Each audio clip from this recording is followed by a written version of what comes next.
सद्गुरुनाथ महाराज की जय।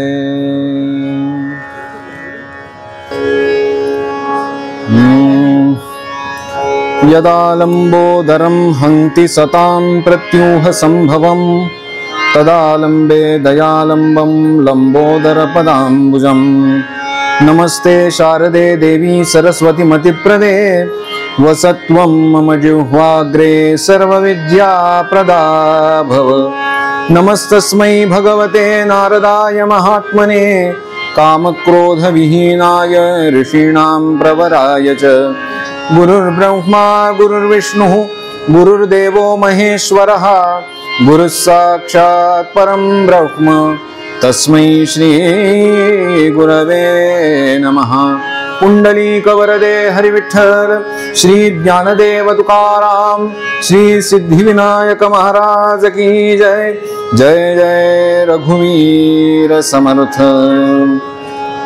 जय जय राम कृष्ण हरि राजा राम। जय जय राम कृष्ण हरि राजा राम। जय जय राम कृष्ण हरि हरि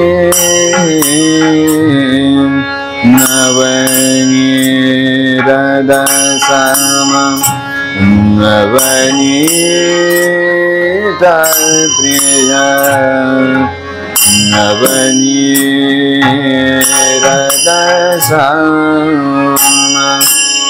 नवनीत प्रिय नवल विनोद विहारी नवल विनोद विहारी नवल विनोद विहारी। जय जय राम कृष्ण हरि राजा राम। जय जय राम कृष्ण हरि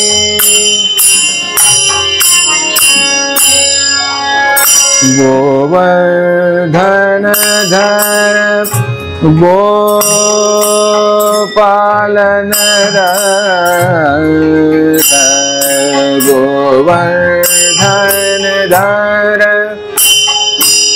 गोपालन रत गोकुल संकटहारी गोकुल संकटहारी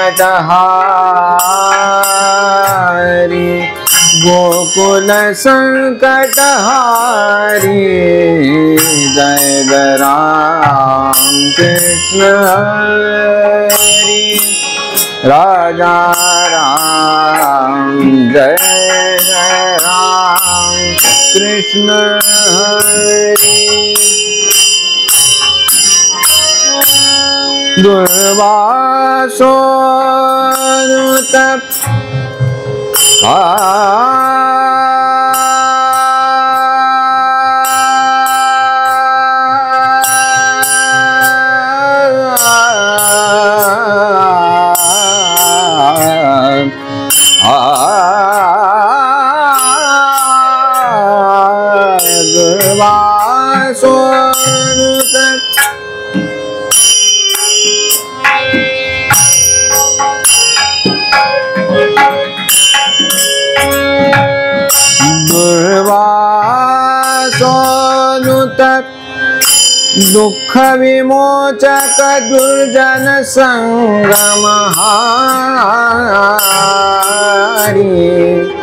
दुर्जन संगमहारी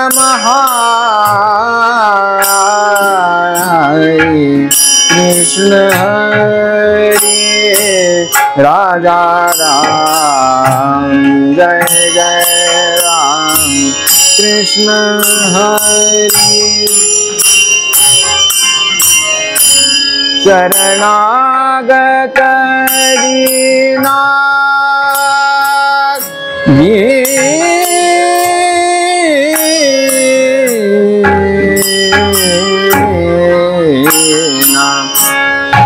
दीना शरणागत दीना शरणागत दीना शरणागत दीना चरणी रत करुणा दृष्टि निहारी करुणा दृष्टि निहारी करुणा दृष्टि निहारी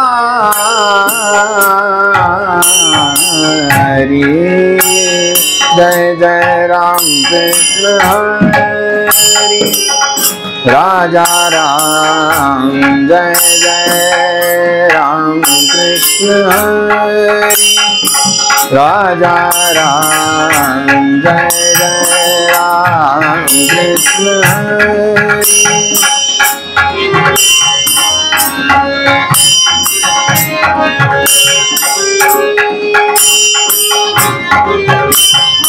जय जय राम कृष्ण हरि राजा राम जय जय राम कृष्ण हरि बालकृष्ण चरणी लक्ष्य लागो लागो बालकृष्ण चरणी लक्ष्य लागो लागो बालकृष्ण चरणी लक्ष्य लागो कीर्तन संगे रंगात देह वाहो रे कीर्तन संगे रंगात देह वाहो वाहो बालकृष्ण चरणी लक्ष्य लागो लागो बालकृष्ण चरणी लक्ष्य लागो लागो बालकृष्ण स्वरूपी मन हे लाविता सौख्यामा हो स्वरूपी मन हे लाविता सौख्यामा हो स्वरूपी मन हे काम क्रोधादिक जाति निज धामा हो काम क्रोधादिक जाति निज धामा धामा बालकृष्ण चरणी लक्ष्य लागो लागो बालकृष्ण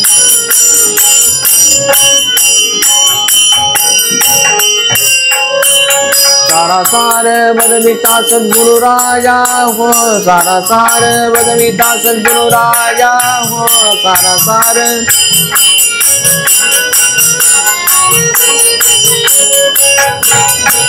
सारा सार बदविता सद्गुरु राजा मंगल धाम जीवन नरहरि पाया हो मंगल धाम जीवन नरहरि पाया हो बालकृष्ण चरणी लक्ष्य लागो लागो बालकृष्ण चरणी लक्ष्य लागो रे बालकृष्ण चरणी लक्ष्य लागो सद्रूप चिन्मय नारायण रूप ध्यावू सद्रूप चिन्मय नारायण रूप ध्यावू ध्यावू सद्रूप चिन्मय नारायण रूप ध्यावू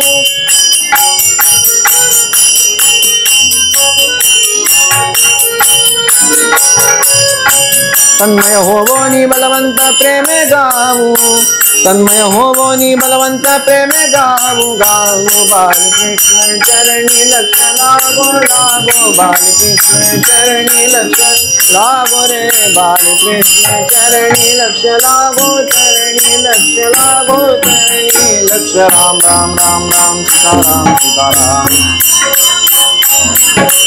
राम राम राम राजा राम सीताराम राम राम राम सीताराम सीताराम राम राम राम राम सीताराम सीताराम राम राम राम राजा राम सीताराम राम राम राम राम सीताराम सीताराम राम राम राम राजा राम सीताराम राम राम राम राम सीताराम सीताराम राम राम राम राम सीताराम सीताराम राम राम राम राम सीताराम सीताराम राम राम राम राजा राम सीताराम राम राम राम राम सीताराम सीताराम राम राम राम सीताराम सीताराम पुंडरीक वरदे हरि विठ्ठल श्री ज्ञानदेव तुकाराम पंढरीनाथ महाराज की जय, देवर्षि नारद महाराज की जय, श्री सिद्धिविनायक भगवान की जय, मंगलमूर्ति मोरया सद्गुरुनाथ महाराज की जय।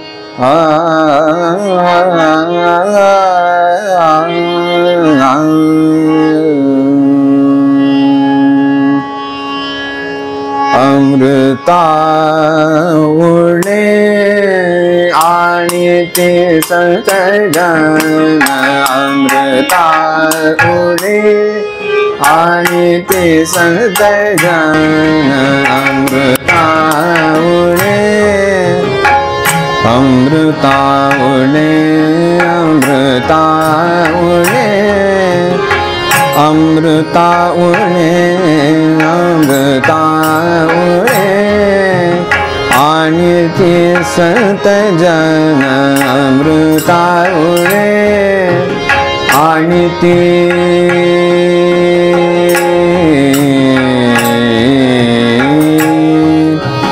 आणि ते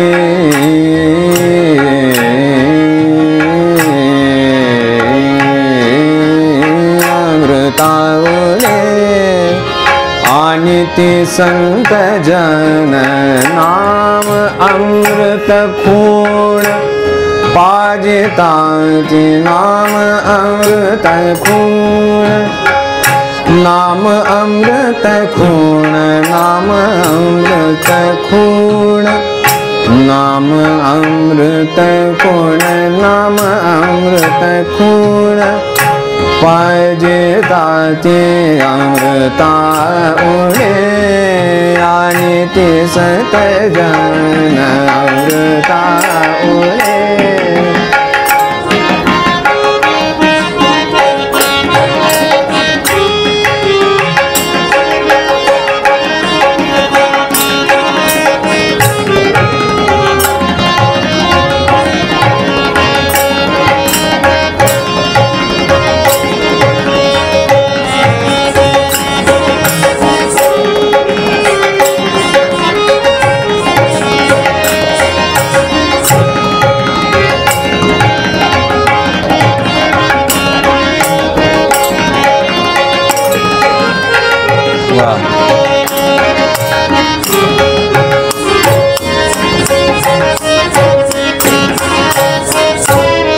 आणि ते संत जन, अमृता उडे आणि ते संत जन, नाम अमृत खूण पाजिताचे, नाम अमृत खूण पाजिताचे, अमृता उडे आणि ते संत जन, अमृता उडे। नाशिवंत देह, नाशिवंत जीव, नाशिवंत देह,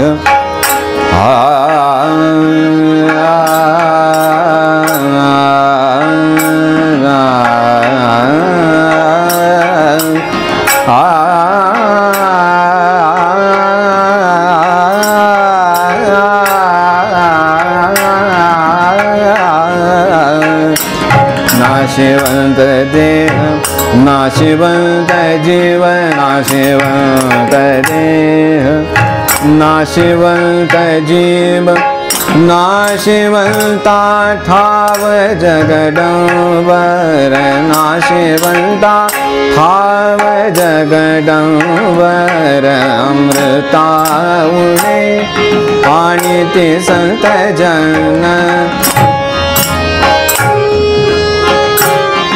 अमृता उणे आणि ते संत जन, अमृता उणे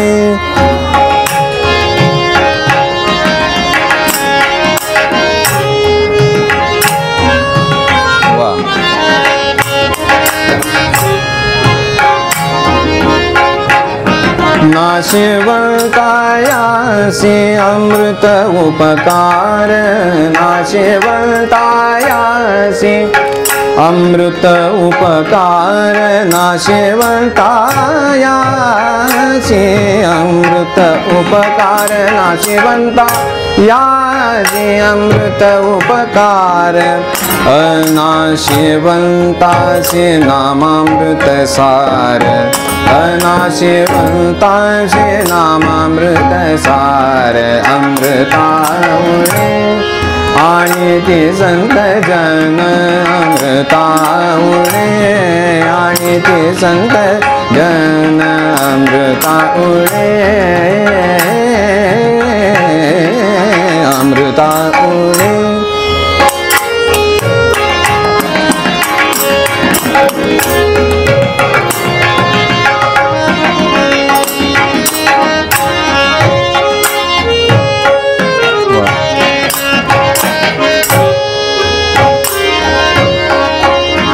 एका जनार्दनी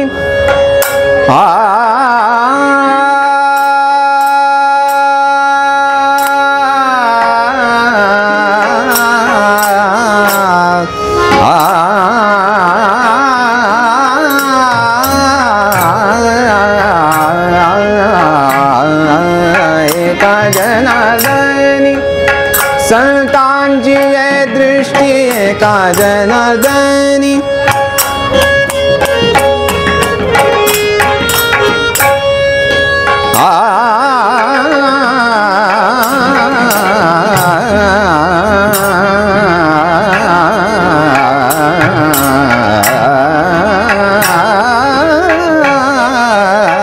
एका जनार्दनी संतांची दृष्टी, नाशिवंत सृष्टी सजीव होय, नाशिवंत सृष्टी सजीव होय, अमृता उणे आणि ते संत जन, अमृता उणे आणि ते संत जन, नाम अमृत खून पाजता ते, नाम अमृत खून पाजता ते, नाम अमृत खून पाजता ते, अमृता उणे आणि ते संत जन, अमृता उणे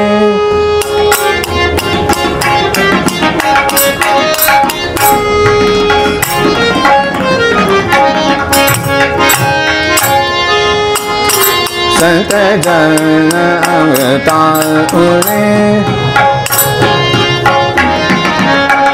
मंदर बाजो रे बाजो, मंदर बाजो रे बाजो रे, मंदर बाजो रे बाजो रे, मंदर मंदर बाजो रे बाजो रे, मंदर बाजो बाजो रे, मंदर बाजो बाजो बाजो रे, मंदर बाजो बाजो रे, मंदर बाजो रे, मंदर मंदर बाजो, मंदर बाजो, मंदर बाजो रे, मंदर मंदर बाजो, मंदर बाजो, मंदर बाजो, मंदर बाजो, मंदर मंदर बाजो रे बाजो रे, मंदर बाजो मंदर बाजो, अतसु कहीं पियर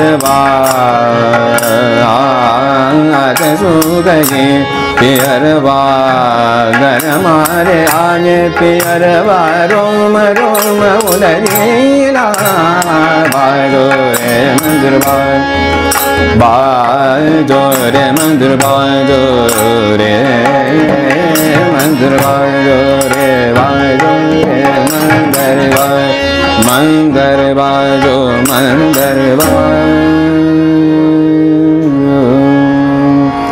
अब्धौ विधौ वधूमुखे फणिनां निवासे स्वर्गे सुधा वसतीति विबुधा वदन्ति क्षारक्षयी पतिमृतिर्विषमिन्द्रनाशः कंठे सुधा वसति वै भगवज्जनानां म्हणा सद्गुरुनाथ महाराज की जय माऊली ज्ञानेश्वर महाराज की जय आपला आवाज का नाही जगद्गुरु तुकाराम महाराज की जय जय रघुवीर समर्थ जगद्गुरु श्रीमदाद्य शंकराचार्य महाराज की जय श्री सिद्धिविनायक महाराज की जय मंगलमूर्ति मोरया जय जय रघुवीर समर्थ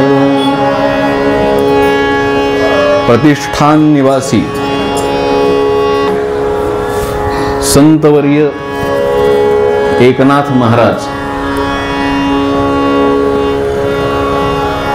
वेगळ्या भाषेत सांगायचं तर एकनाथ कसे प्रतिष्ठानचे अध्यक्ष सद्गुरुनाथ महाराज की जय प्रतिष्ठान म्हणजे पैठण त्याचे अध्यक्ष संत एकनाथ नाहीतर असं आहे की प्रतिष्ठानचे अध्यक्ष अनेक असतात आणि प्रतिष्ठेचे अध्यक्ष पण अनेक असतात सद्गुरुनाथ महाराज की अडचण एवढीच आहे की अध्यक्षाची प्रतिष्ठा राहते का नाही प्रतिष्ठेचा अध्यक्ष होताना याचा विचार मात्र करता करता राहतो पण नाथांच्या बाबतीत असं झालं नाही नाथ प्रतिष्ठानचे अध्यक्ष झाले कसे अध्यक्ष झाले अहो सगळं या अक्षाभोवती होतं आणि सगळ्यांकडे सगळ्यांचे अक्ष म्हणजे डोळे यांच्याकडे होते असे अध्यक्ष झाले नाहीतर अध्यक्ष असतात पण अक्ष भलतीकडे असेल का भलतीकडे असेल विवेक करता येत नाही सांगता येत नाही महाराजांचा कटाक्ष हा समाज सुधारावा याकडे समाजाचं भलं व्हावं याकरता त्यांना समजेल पचेल रुचेल अशा भाषेमध्ये विविध कृती नाथांनी केल्या नाथ प्रसिद्ध झाले ते त्यांच्या भारुडांसाठी प्रसिद्ध झाले आज मराठी ही अभिजात भाषा आहे असं आपण म्हणतो आहोत पण त्या अभिजात भाषेला संतांनी काय योगदान दिलंय त्याचा मात्र थोडासा विसर पडल्यासारखं झालंय किंवा कानाडोळा होतो आमचा रचना द्व्यर्थी आहे द्वयर्थी नसते द्व्यर्थी असते रचना द्व्यर्थी आहे दोन अर्थ आहेत त्याचे तुम्ही सरळ अर्थ घ्याल तर वेगळा आहे लक्ष्यार्थ त्याचा घ्याल तर तो वेगळा आहे महाराजांनी अशी रचना केली लोकांना आवडेल अशी रचना केली आणि परमार्थ तत्वज्ञान अध्यात्म हे तळागाळापर्यंत जावं आणि तिथून लोक वर यावेत यासाठीचे प्रयत्न शेवटपर्यंत नाथांनी केले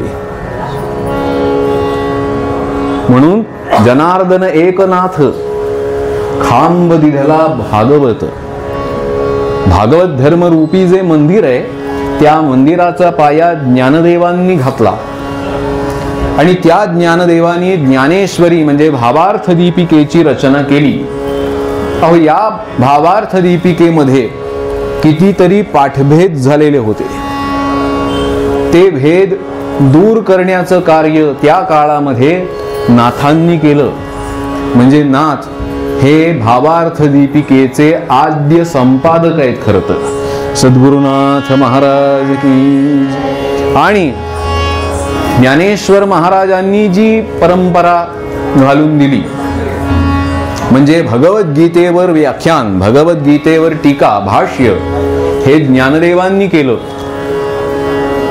तसं ती परंपरा पुढे नेण्याच्या दृष्टीने नाथरायांनी भागवतावर व्याख्यान केलं. संतांचं वचन असं आहे, गीता भागवत करीती श्रवण, अखंड भजन विठोबाचे.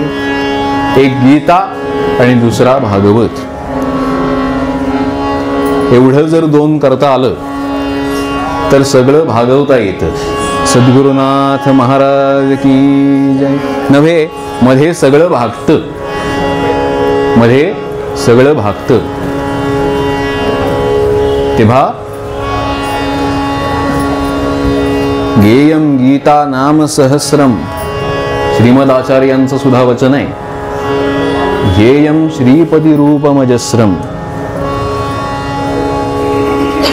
त्या उक्तीला अनुसरून आचार्यांनी केलेले काही ग्रंथ आहेत, त्या ग्रंथांवर व्याख्यान केलं.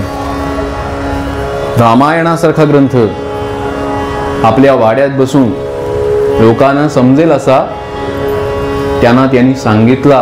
भावार्थ रामायण हा ग्रंथ आकाराला आला.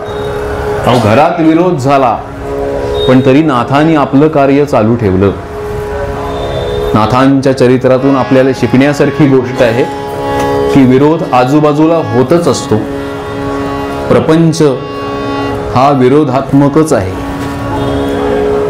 तो विरोध, तो अवरोध मोडून टाकत आपल्याला पुढे जायचं असतं.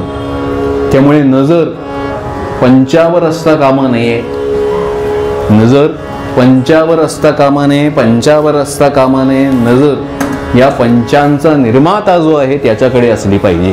सद्गुरुनाथ महाराज की. आणखीन सांगू का, नजर पंचांकडे असण्यापेक्षा पंचाकडे असलेली चांगली.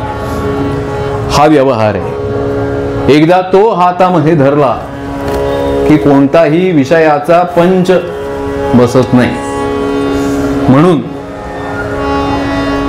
ज्यांनी हा जन्म हरिसेवा केली आणि त्या श्रीहरीची कृपा जीवनामध्ये अनुभवाला आली, असे संतवर्य नाथराय मोरोपंत त्यांच्याविषयी म्हणाले, नमिला नमिला शमिलास्य प्रद शांती जलधी एकनाथ तो भावे. नमिला शमिलास्य प्रद शांती जलधी एकनाथ तो भावे. नमिला कुणाला नमस्कार करतोय मी? शमिलास्य प्रद, शमीन ज्यांनी शम साधलेला आहे असे जे ऋषीमुनी आहेत, त्या ऋषीमुनींना सुद्धा लास्यप्रद म्हणजे नृत्य करायला प्रवृत्त करील अशी शांती ज्यांच्या जवळ आहे. नमिला शमिलास्य प्रद शांती जलधी, असा शांतीचा सागर पैठणामध्ये गोदावरीच्या तीरावर पंत म्हणाले, आज म्या पाहिला. खर तर असं आहे की नदी वाहता वाहता सागराला मिळते. इथे नदी वाहता वाहता विलुप्त झाली अशी स्थिती आहे. अहो गोदावरी वारा भवसिंधुर विशुष्यती. भवसागर या वाहणाऱ्या नदीनं शोषून घेतला अशी स्थिती केली. ज्यांच्या अस्तित्वानं त्या गोदावरीला ही पुण्यता, तीर्थमयता प्राप्त झाली, ते संतवर्य एकनाथ महाराज, ज्यांचं यश पाहून देवतांनीही त्यांचं गुणवर्णन करावं, पण त्यांनी स्वतः मात्र एका जनार्दनी असं म्हणावं. आपल्या गुरूंच्या चरणाशी अखंड निष्ठा ठेवून त्यांनी कार्य करावं, कार्य केलं. कधीही एका म्हणे असं तुम्हाला कुठेही सापडायचं नाही त्यांच्या रचनेत. सर्वत्र एका जनार्दनी असा गुरुचरणाशी दृढ विश्वास असलेले, दृढ भाव असलेले नाथराय महाराज जीवनामध्ये, प्रपंचामध्ये प्रवृत्त झालेल्या लोकांकडे पाहून म्हणाले की हे जे विश्व आहे, हे जे जग आहे, या जगामध्ये काही प्रयत्न चालू आहे, पण तो प्रयत्न सफल होत नाही असा अनुभव आहे. फल हवंय, प्रयोजनमनुद्दिश्य न मंदोपि प्रवर्तते. फलाचे शिवाय कोणीही मनुष्य काहीही कार्य करायला प्रवृत्त होत नाही. धर्मकृत्य आहे, जपजाप्य आहे, यज्ञयाग आहे, कीर्तन आहे, मग त्यात करणं आहे किंवा श्रवण आहे, एखाद्या वाद्याचं वादन आहे. अहो एवढं कशाला, घरी स्वयंपाक करणं आहे, प्रत्येकाच्या मागे काही ना काहीतरी कारण आहे. त्याच्यामधून अमुक एक गोष्ट मला मिळावी असं वाटतं, म्हणून मी हे सारं करत असतो. जे कृत्य करायला सुरुवात केली त्या कृत्याची सिद्धी व्हावी असं वाटणारे काही जण असतात, आणि जे कृत्य मी करायला सुरुवात केली त्याची प्रसिद्धीच व्हावी असं काही जणांना वाटत असतं. आता सिद्धी का प्रसिद्धी या वादात मला काही जायचं नाही, कारण मला दोन्हीतलं काही कळत नाही. पण दोन प्रकार दिसतात. काही जण सिद्धीकडे वाटचाल करणारे दिसतात, काही प्रसिद्धी, सुरुवातीपासूनच प्रसिद्धी हो करायला पाहिजे का नाही, आजच्या काळात जरूर करावी, पण किती करावी आणि कुणी करावी या दोन विषयांवरती विचार व्हायला पाहिजे असं वैयक्तिक मला वाटतं. सद्गुरुनाथ महाराज की जय. कारण प्रसिद्धी करता करता अपप्रसिद्धी झाली असं होऊ नये. निदान एवढं तरी आपल्याला पाळायला पाहिजे.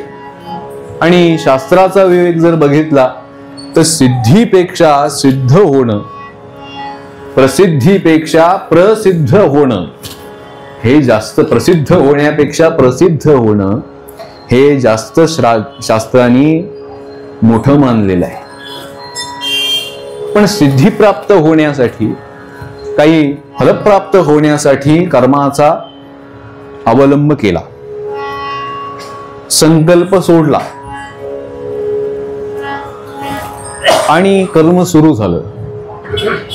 का माहितीये, हे जे केलेलं कर्म आहे त्या कर्माने मला पुण्य प्राप्त व्हायचंय, पुण्य प्राप्त व्हायचंय. जगामध्ये सर्वांना पुण्यस्य फलमिच्छन्ति पुण्यन्नेच्छन्ति मानवाः. सुभाषितकार म्हणाले, जगामध्ये लोकांना पुण्याचं फल पाहिजे. काही नाही मिळालं तरी निदान पुण्याचं तरी फळ पाहिजे. पुण्यस्य फलमिच्छन्ति, पुण्याचं फल पाहिजे. पण पुण्यन्नेच्छन्ति मानवाः, पण पुण्य नकोय.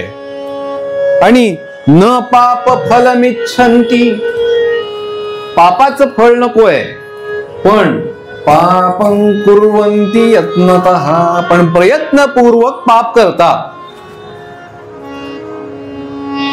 बाकीचा भाग सोडा, पुण्याचं फल पाहिजे. पुण्य फळ मिळावं मला यासाठी प्रयत्न करायला लागला एक जण. कशासाठी, का पुण्य मिळवायचंय, तर समर्थ म्हणाले गाठी पडेना अशी खरं तर अवस्था आहे. पण ते पुण्य करण्याकरता प्रवृत्त झालेला तो मनुष्य हे सगळं कशासाठी करतो, तर त्याचं उत्तर असं की हा लोक सुटल्यानंतर जी काही गती मला प्राप्त होणार आहे तिथेही, म्हणजे ती गती मला स्वर्गाची व्हावी, मला स्वर्ग प्राप्त व्हावा. आणि तो स्वर्ग यासाठी प्राप्त व्हावा की स्वर्गात जे जे इथे आहे त्यापेक्षा उत्कृष्ट विषय आहेत असं वर्णन मिळतं. स्वर्गाच्या मार्गाने जायला लागलो, सांगतो तुम्हाला मी, स्वर्गाच्या मार्गाने जायला लागलो तर रस्ते हिऱ्या माणकांचे आहेत. जे खड्ड्यातनं रोज प्रवास करणारे आहेत त्यांना याची किंमत कळेल, म्हणजे तुम्हाला मला सगळ्यांना कळेल. खड्डे अजिबात नाही, असतीलच तर सोन्या मोत्यांनी भरतात. होतच नाहीत खड्डे, पण झाले तरी सोन्या मोत्यांनी भरतात. हिऱ्या माणकांचे पाचूंचे रस्ते, अहो त्या मार्गाने जाताना दोन्ही बाजूला वृक्ष आहेत, रुंदीकरणात तोडले नाहीत ते वृक्ष आहेत. आणि कोणतीच फळं न येणारी अशी झाडं लावलेली नाहीत, असे वृक्ष नाहीत. आंब्याचे वृक्ष आहेत. म्हणजे सहकार, रस्त्याने जाता जाता सहकार, अशी सहकारी चळवळ आहे सगळी. असं वाटलं की एखादा तोडून घ्यावा तरी तसा घेता येतो. आणि फक्त उन्हाळ्यातच, मे महिन्यातच निर्यात करून उरलेला असा मिळतो असं नाहीये. कायम पिकलेले आंबे लागतात म्हणे तिथे.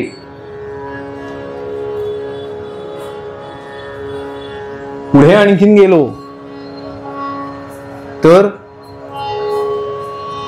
रंभा, अप्सरा इत्यादींचं नृत्य आहे, गंधर्वांचं गायन आहे, इंद्राचा विलास आहे, चंद्राचा प्रकाश आहे. काय सांगू आपल्याला, असा सगळा सोहळा हा स्वर्गात अनुभवता येतो. आणि तो स्वर्ग जर मिळायचा असेल, तो स्वर्ग जर मिळायचा असेल तर जो विसा लागतो त्याचं नाव पुण्य आहे. सद्गुरुनाथ महाराज की जय. म्हणून पुण्य करतो, म्हणून पुण्य सुरू आहे. आता हे जे पुण्य आहे त्या पुण्याईच्या योगाने एखादा स्वर्गामध्ये गेला, ते तम भुक्त्वा स्वर्गलोकम विशालम क्षीणे पुण्ये मर्त्यलोकम विशंती. त्या स्वर्गामध्ये जाऊन स्वर्गात गात गात गात मौज करता करता करता करता केव्हा पुण्य सगळं लयाला गेलं हे काही कळलंच नाही. मुदत संपत आली, पुण्याचा साठा खर्ची पडला हे सगळे उपभोग घेताना. आणि जेव्हा पुण्य संपलं त्या क्षणी रवानगी मर्त्यलोकी आहे. क्षीणे पुण्ये मर्त्यलोकम विशंती. पुन्हा मर्त्यलोकी येणं आहे. मर्त्यलोकी आला तो अभागी, आणि तो पुन्हा विचार करायला लागला की अरे एवढं सगळं जाऊन बघून आलो खरा, पण जे स्वर्गात आहे ते प्राप्त व्हायचं राहिलंच. मग तसं काही इथे आहे का? स्वर्गाचा विशेष काय? स्वर्गात अमृत आहे, त्याच्यावर देवांचा ताबा आहे. आपल्याला कल्पना आहे की मंथन समुद्राचं सुरू झालं. मी हा विषय सांगायला घेतला त्याचं कारण आहे काही. मंथन सुरू झालं आणि त्या मंथनातून एक एक एक एक रत्न बाहेर पडायला लागलं. त्या स्वर्गाला पुन्हा पूर्वीचं वैभव प्राप्त करून देण्यासाठी हे सगळं चाललेलं आहे. एक एक रत्न बाहेर पडायला लागलं. ते बाहेर पडत असताना त्यातून अमृताचा कुंभ बाहेर आला. आणि मग हे अमृत कुणी घ्यायचं? याच्यावर वादविवाद सुरू झाला. शेवटी ते देवांना प्राप्त झालं. ते आपल्याला मिळावं, देवांकडे जाऊन, स्वर्गात जाऊन जो अमृताचा साठा आहे त्यातले काही कण मला जर मिळाले तर मला अमरत्व येईल म्हणून. पण तिथे जाऊन घ्यायचं राहिलं. इथे असं काही आहे का? मर्त्य लोकामध्ये आहे ना. मर्त्य लोकामध्ये सुद्धा जे देवांना आहे त्याला अमृत अशी संज्ञा आहे. जल त्याला अमृत अशी संज्ञा आहे. आकाश म्हणजे व्योम त्याला अमृत म्हणतात. यज्ञशेष जो आहे म्हणजे यज्ञात आहुती देऊन उरलेलं जे त्याला अमृत म्हणतात. जे अयाचित आहे, न मागता मिळालेलं आहे त्याला अमृत म्हणतात. रसायन सिद्ध केलेलं तज्ज्ञांनी त्याला अमृत असं म्हणतात. जल संजीवनी देणार आहे त्याला अमृत असं म्हणतात. कितीतरी अमृत शब्दाचे अर्थ आहेत. विद्या, विद्ययामृतमश्नुते, त्यांनी ऐकलं एवढं, विद्येने अमृत मिळतं हे ऐकलं. मोक्ष म्हणजे अमृत, विद्या म्हणजे अमृत एवढं ऐकलं आणि तो सतत विद्या विद्या विद्या विद्या विद्या विद्या हे करता करता द्यावी द्यावी द्यावी द्यावी हे कधी झालंय त्याचं त्यालाही कळलं नाही. अमरत्व बाजूला, अमृतत्व बाजूला, पण विद्याचं द्यावी हे कधी होतं हे सुद्धा लक्षात येत नाही. खरं तर ते उलट आहे. आधी द्यावी मग विद्या. सद्गुरुनाथ महाराज की जय. आधी वृत्ती द्यावी, आधी निष्ठा द्यावी आणि मग विद्या घ्यावी, म्हणजे ती उलटत नाही. तेव्हा ती विद्या, तिने अमृत प्राप्त होतं म्हणून यांनी विद्येची साधना सुरू केली. यज्ञयागादिक कृत्य केली की त्यांचं फल स्वर्ग हे आहे. स्वर्ग कामो यजेत, आणि त्यातून अमृत प्राप्ती आहे म्हणून ती उपासना केली. पण असं जरी सगळं झालेलं असलं तरी सुद्धा जे अमृत प्राप्त व्हायचं म्हणजे हे स्वर्गीचं अमृत, त्याचे दोन गुण आहेत. एक असं आहे की ते जो प्राशन करतो, त्या अमृताचं जो प्राशन करतो तो अमर होतो आणि ते अमृत अत्यंत गोड आहे, मधुर आहे. तेव्हा माधुर्यही त्याच्या ठिकाणी त्याच्या प्राशनाने, अमृतत्वही अमरत्वही म्हणून ते मिळवण्यासाठी प्रयत्न इथेही केले आणि इथून तिथे गेल्यानंतरही त्यासाठीच प्रयत्न आहेत. पण आपण विचार करा की विद्यया अमृतम अश्नुते असं जरी असलं तरी ते विद्या प्राप्त करताना अमृत नसतं. विद्या मिळवताना अमृतत्व नसतं, नंतर फलस्वरूप अमृत मिळतं. म्हणजे करताना कष्ट आहे, करताना कष्ट आहे, अमृत स्वरूप नाही, ते नंतर मिळणार. पण केले कष्ट आणि कामना आहे त्याची की आता तरी मला चिरकाल स्वर्लोक प्राप्त व्हावा आणि स्वर्गात जाऊन देवांच्या ताब्यात जे अमृत आहे ते अमृत मला प्राप्त व्हावं, अशीच त्याची कामना आहे. ज्ञानेश्वर महाराज पुढे आले आणि म्हणाले, बा जीवा जरा ऐक, जरा ऐक. अरे हा लोक जसा नाशिवंत आहे ना तसा तो लोकही नाशिवंत आहे. कशावरून? अहो तिथे अमरांचा वास आहे, लोकही अमरच असला पाहिजे का नाही? म्हणजे तिथे जाणारा प्रत्येक लोक हा अमर असला पाहिजे, कारण तो लोक अमरांचा आहे. तेव्हा तुम्ही म्हणता हे कसं कसं मानायचं? ते म्हणाले, तू सावकाश बघ, शांतपणाने बघ. मी काय म्हणतो हे तुझ्या लक्षात येईल. जे जे कालकूटाचे सहोदर, जे कालकूटाचे सहोदर, जे कालकूटाचे सहोदर, जे कालकूटाचे सहोदर, जे कालकूटाचे सहोदर, जे कालकूटाचे सहोदर,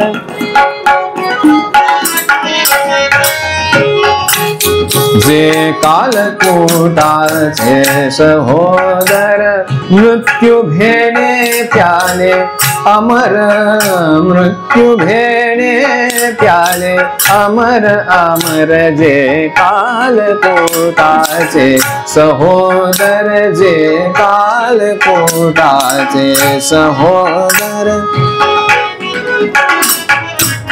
सहोदर, मृत्यू भेणे प्याले अमर, जे कालकूटाचे सहोदर, परी देहाचे पुरंदर 14 होती 14 होती, जे कालकूटाचे सहोदर, जे कालकूटाचे कालकूटाचे कालकूटाचे सहोदर. ज्या अमृताच्या मागे तू लागलेला आहेस ते अमृत म्हणजे हलाहल विषाचा सखा भाऊ आहे, जे कालकूटाचे सहोदर. पहिली ही गोष्ट लक्षात घे.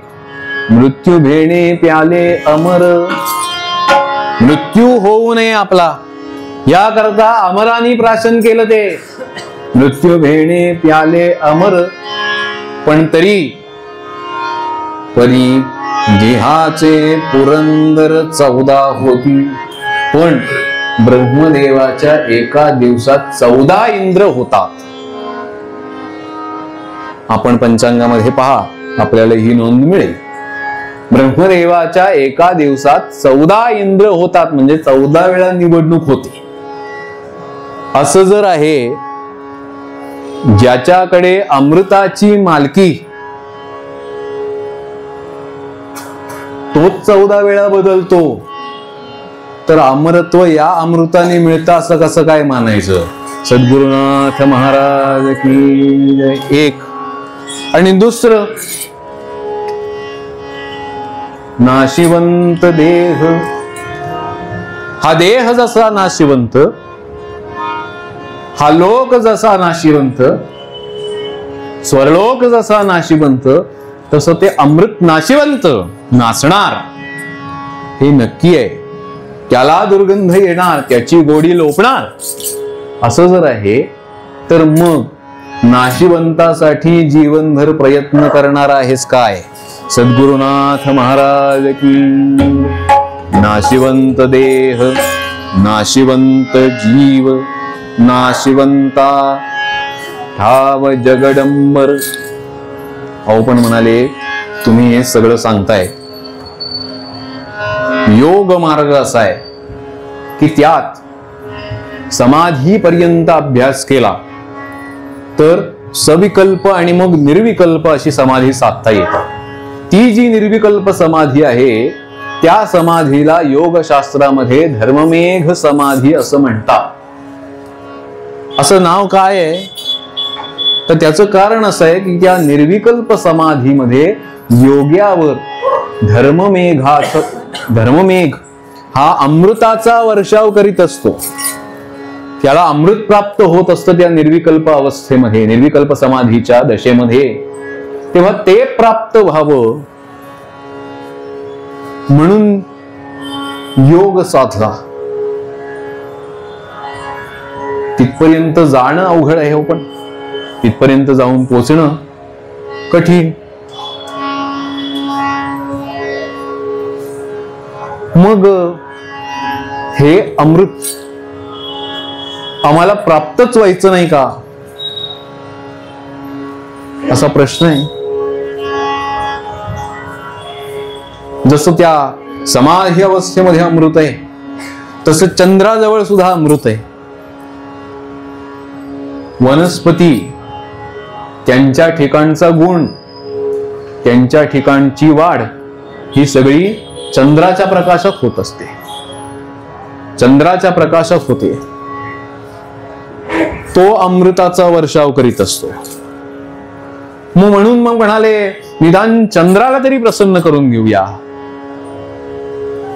महाराज सांगतात की जर चंद्राजवळ अमृत आहे, जर चंद्राजवळ अमृत आहे असं तुमचं मानणं असेल तर जिये गावीचा चंद्रू क्षयरोगी. हा चंद्र क्षयी आहे, क्षयी वाढत जातो आणि उतरत येतो, कमी होत जातो, एक दिवस दिसेनासा होतो, अशी त्याची अवस्था आहे.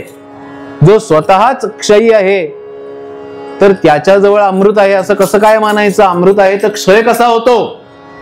अमृत आहे तर उतरती कळा लागते कशी? म्हणजे तिथे जे आहे तेही काही खरं नाही, तेही काही खरं नाही, तेही नाशिवंत. जिथे जिथे म्हणून अमृताचा शोध केला ते ते सगळं नाशिवंत. मग अमृत आहे तरी कुठे? अहो कुंभमेळा चालू आहे तिकडे, तो अमृताचा कुंभ निघाला तेव्हा त्याचे काही थेंब काही ठिकाणी पडले, तिथे तिथे 12-12 वर्षांनी कुंभमेळा होतो. आता तिथे कुंभमेळा सुरू आहे. ती पर्वणी साधण्यासाठी तिथे अमृत मिळेल, इथे अमृत मिळेल, प्रयत्न पुष्कळ केला. पण जेव्हा अमृताचा घट निघाला, बाहेर पडला, त्यावेळी त्या मोहिनी रूपानी भगवान विष्णूंनी तो अमृत कुंभ आपल्या हातामध्ये घेतला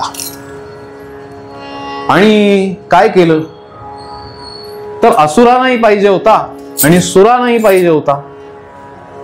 मग आपल्या इच्छेनी आणि आपल्या शक्तीनी त्यांनी वेगवेगळ्या जणांना तो दिला. पुन्हा कुणाला दिला? 5 विभाग केले त्याचे. पहिले ते स्वादामृत, पहिलं जे अमृत त्याचं नाव स्वादामृत असं आहे. स्वादामृत अप्सरांसी. कुणाला दिलं ते?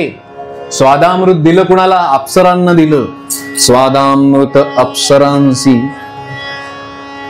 त्यामुळे त्यांच्याकडे बघितलं तरी प्रसन्न वाटतं.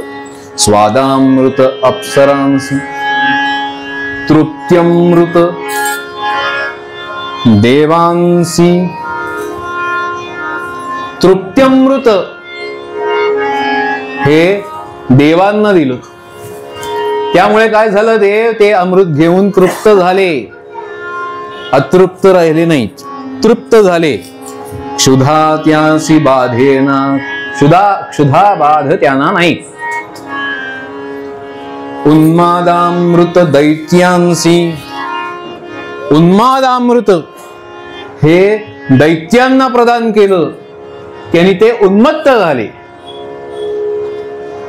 आणि चौथं जे अमृत सुषुप्त्यमृत दिग्गजांसी.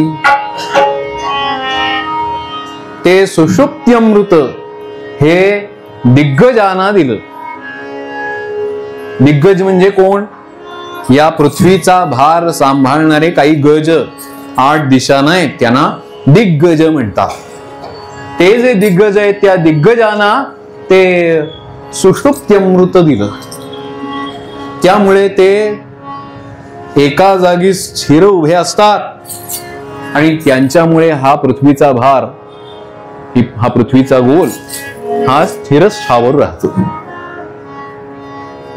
अशी 4 प्रकारे विभागणी करून झाली. 4 विभाग वाटले. पण 5वे ते परमामृत. 5वं जे अमृत त्या अमृताचं नाव परमामृत असं आहे.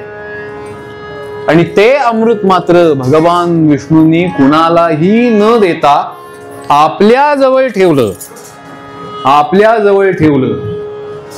दिलंही पुढे. पण त्याची शक्ती कशात ठेवली? त्या परमामृताची शक्ती ही आपल्या नामात ठेवली. सद्गुरुनाथ महाराज की. आणि मग हे जे परमामृत होत, त्या परमामृताचे अधिकारी भगवंतानी आपले अत्यंत लाडके जे भक्त, त्या भक्तांना केलं. नामामृत गोडी वैष्णवाला झाली. वैष्णवाना ते नामामृत प्रदान केलं. म्हणून कवी जगन्नाथ पंडित आपल्या काव्यामध्ये म्हणाले, मला सांग मृद्विका रसिता. अरे द्राक्ष, सध्या हंगाम आहे ना, द्राक्ष कितीतरी गोड. मृद्विका रसिता, पण त्याहून गोड. सीता समशिता, साखर तीही गोड. स्फीतम च पीतम पयः, गोरस पांढरा शुभ्र असं जे दुग्ध, ते दुग्ध प्यायलं तेही गोड. स्वर्यातेन सुधाप्यधायी कतिधारंभाधर खंडितः. इतकंच म्हणतो, विवरण असं करत नाही. सत्यं ब्रूहि मदीय जीव भवता भूयो भवे भ्राम्यता. मला तू सांग, वेगवेगळ्या ठिकाणी आजपर्यंत तू अमृत मिळवण्याचा प्रयत्न केलास, पण कृष्णेत्यक्षरयोर द्वयोर मधुरिमोद्गार क्वचिल्लक्षितः. सद्गुरुनाथ महाराज की. अरे कृष्ण, असं म्हटल्यानंतर तुला जी गोडी प्राप्त झाली ती बाकीच्या कुठेही प्राप्त झाली काय आजपर्यंत? होणारच नाही. याचं कारण असं आहे की अमृताची गोडी अमृतापेक्षाही गोड असं जर जगामध्ये काही असेल तर ते भगवन नाम आहे.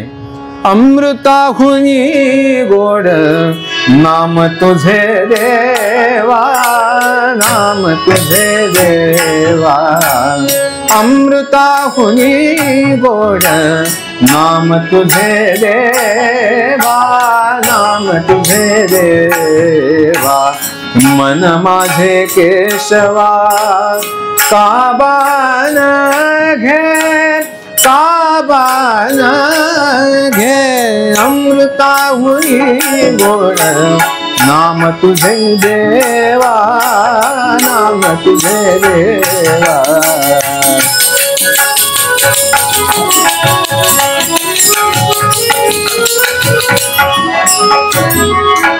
अमृताहुनी गोड नाम तुझे देवा, मन माझे केसवा काबान घे. अमृतापेक्षाही गोड असं भगवन नाम आहे. म्हणून महाराज सांगतात, नाशिवंता यासी. ज्याला नाशिवंत पाहिजे त्याच्यावर ते स्वर्गातला अमृत उपकार करील, त्याच्यावर चंद्रामृताचा उपकार होईल. नाशिवंता यासी अमृत उपकार. पण ज्याला अनाशिवंत पाहिजे त्यासी नामामृत सार. त्याला नामामृत हेच सार आहे. तेव्हा नामाच्या ठिकाणी अमृताची गोडी आहे असं जाणून ते कंठी धारण केलेले जे, त्याचे अधिकारी असलेले असे जे भगवज्जन आहेत, त्या भगवज्जनांकडे जावं आणि त्यांच्याकडून खरं अमृत मिळवण्याचा या लोकांमध्ये प्रयत्न करावा. कारण असं आहे, काही जणांचं म्हणणं असं की अमृत कुठे? अब्धौ, समुद्रामध्ये आहे, कारण मंथन करताना निघालं अब्धौ. काही जणांचं म्हणणं विधौ, चंद्राच्या ठिकाणी आहे. काही जण म्हणाले नाही नाही, वधूमुखे, स्त्रीमुखाच्या ठिकाणी अमृत आहे. फणिनान निवासे. काही जण म्हणाले नाही हो, नागांच्या ताब्यात आहे संरक्षणासाठी. काही जण म्हणाले नाही नाही नाही, स्वर्गे, स्वर्गात आहे.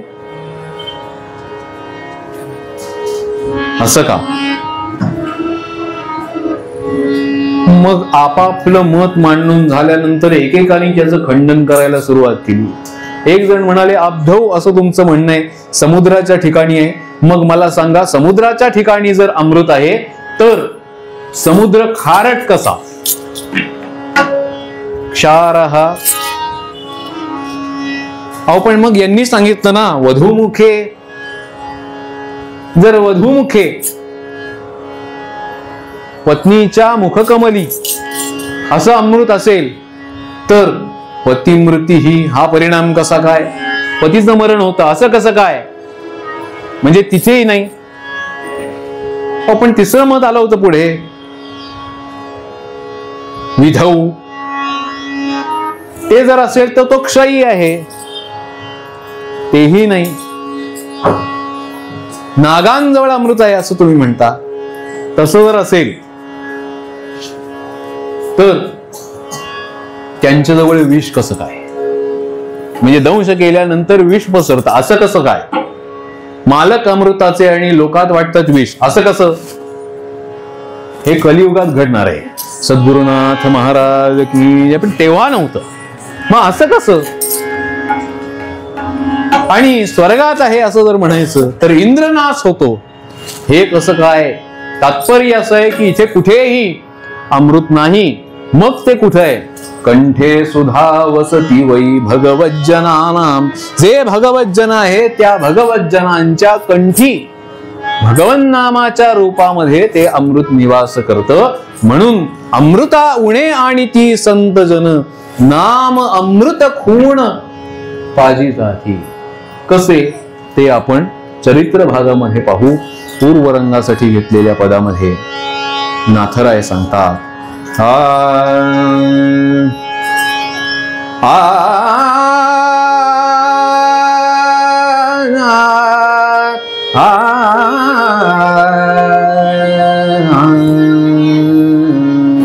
अमृता उणे आणि ती संत जन. अमृता उणे आणि ती संत जन. अमृता उणे आणि ती संत जन.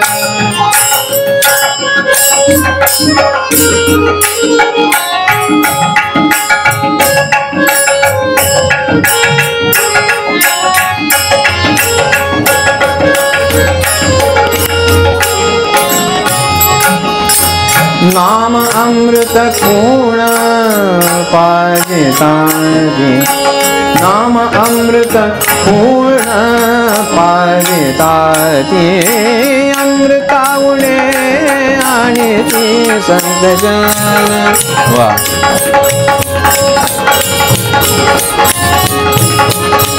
अमृता उणे आणि ती संत जन. नाम अमृत खूण पाजे ताजे. नाम अमृत खूण पाजे ताजे. अमृता उणे आणि ते संत जन.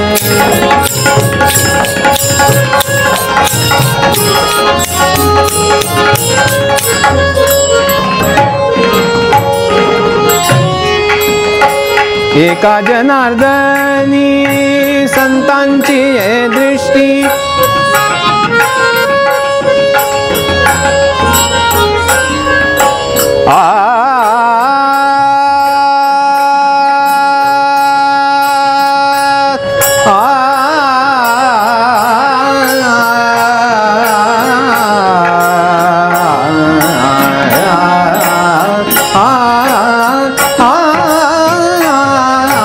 एका जनार्दनी संतांची जे दृष्टी. नाशिवंत सृष्टी सजीव होय. नाशिवंत सृष्टी सजीव होय. नाशिवंत सृष्टी सजीव होय. सजीव होय.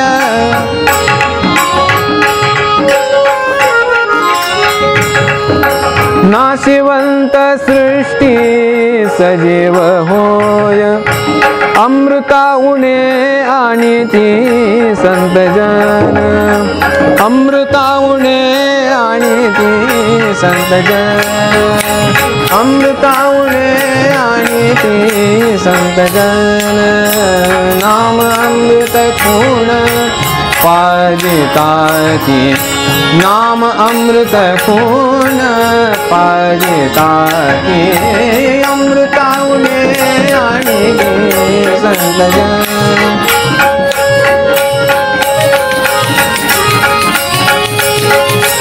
अमृताउळे आणि ती संतजन आणि ती संतजन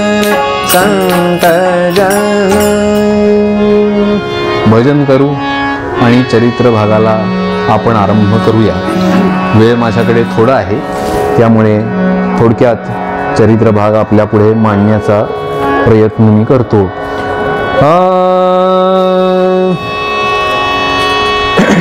श्री गजानन जय गजानन मंगलमूर्ती मोरया. श्री गजानन जय गजानन मंगलमूर्ती मोरया. श्री गजानन जय गजानन मंगलमूर्ती मोरया. म्हणा म्हणा. श्री गजानन जय गजानन मंगलमूर्ती मोरया.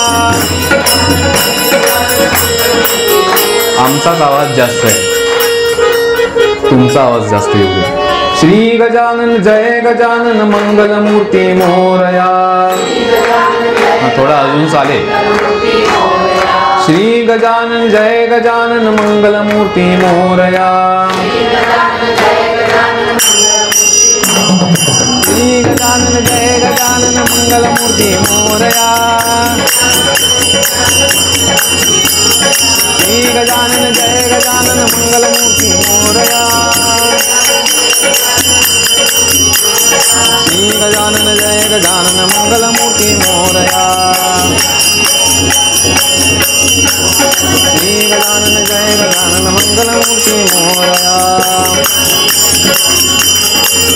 कुंडलीक वरदे हरि विठ्ठल श्री ज्ञानदेव तुकाराम पंढरीनाथ महाराज की जय. देवर्षी नारद महाराज की जय. जय जय रघुवीर समर्थ मंगलमूर्ती मोरया.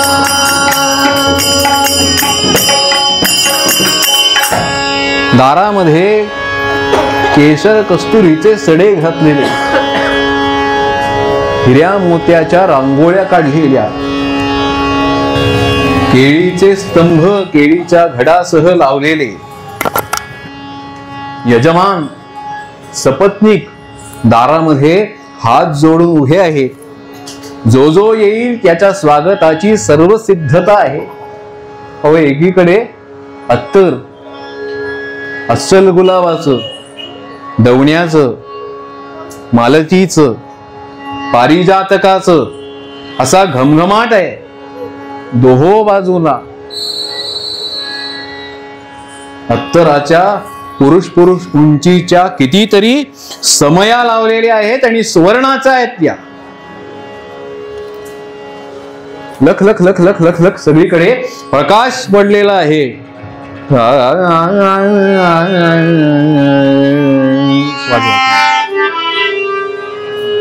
अशी सगळी गडबड चालू आहे, सगळी तयारी केलेली आहे.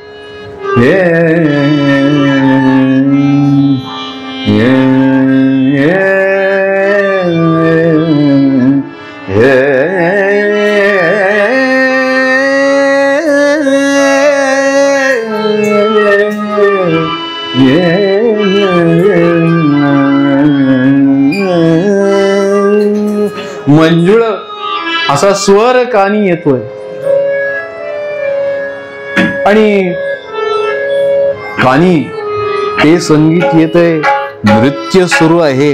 अशा समयाला एक एक एक एक एक एक जण पुढे यायला लागला. या या या, आपलं स्वागत आहे, या असं म्हणून त्या यजमानाने पायावर पाणी घालावं, आपल्या शेल्यानी पाय पुसून घ्यावे.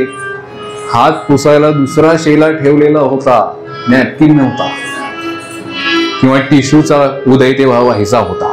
सद्गुरुनाथ महाराज की. एकीकडे पर्यावरणवादी म्हणायचं आणि दुसरीकडे टिश्यू वापरायचे. सद्गुरुनाथ महाराज की. तसं काही नव्हतं. शेल्यानी हात पुसावेत, शैल्यानी चरण पुसावेत. अहो प्रत्येकाला एकदा वापरला की परत नाही. वचने का दरिद्रता, तुम्ही ऐका, सांगायला मला काही जात नाही. तेव्हा असा खच पडलाय एका बाजूला शेल्यांचा, शालींचा, आणि प्रत्येक जण पुढे आला म्हणजे आणखीन एकानं पुढे यावं, नमस्कार करावा आणि सांगावं, हे आसन आपलं, या आसनावर बसा. स्वर्णमय आसन, पुढे मोत्याची रांगोळी, मध्ये सुवर्णाचं ताट, आणि त्या ताटामध्ये अन्नाचा सगळा थाट. स्फटिकी शिवलिंग दिसावं असा मोकळा भात मध्ये वाढलेला, छान मूद करून वाढली त्याची. भात मोकळा पण वाढली मूद. त्याच्यावर आंधळ वरण, म्हणजे काय, एका जागी गप्प बसतं त्याला आंधळ वरण म्हणतात. आणि जे वाढलं की फेरी मारायला जे सुरुवात करतं ते क्षीर समुद्रापर्यंत धडक मारल्याशिवाय बरं वाटत नाही, त्याला डोळस म्हणतात. सद्गुरुनाथ महाराज की. अशी प्रदक्षिणा घालणारं वरण नव्हतं, चांगलं घट्ट वरण होतं. ते वरण त्या भाताच्या डोक्यावर वाढलेलं आणि आंधळ असल्यामुळे गप्प बसलेलं. एकीकडे भाज्या, एकीकडे चटण्या, कोशिंबिरी, पापड घरी केलेले, कुरडया, सांडगे, मिरच्या, पुढे पोळ्या, साधी पोळी, घडीची पोळी, सांज्याची पोळी, गुळाची पोळी, खव्याची पोळी, पुरणाची पोळी, सुकामेव्याची पोळी. जाऊ दे, जास्त तोंडाला पाणी सुटवायला नको पहिल्याच दिवशी, म्हणून इथे थांबतो. अशा पोळ्याच पोळ्या, पोळा नव्हता पण पोळ्या होत्या. एकीकडे श्रीखंड, आम्रखंड, सुधारस, जिलबी, मिठाई, पेढे, बर्फी असे पदार्थ वाढलेले. अहो 1.25 हात पान सुद्धा कमी पडेल. म्हणजे अन्न हे पूर्ण ब्रह्म म्हणून नमस्कार करूनच जेवायचं. सद्गुरुनाथ महाराज की जय. अशी परिस्थिती, इतके पदार्थ पानामध्ये वाढलेले.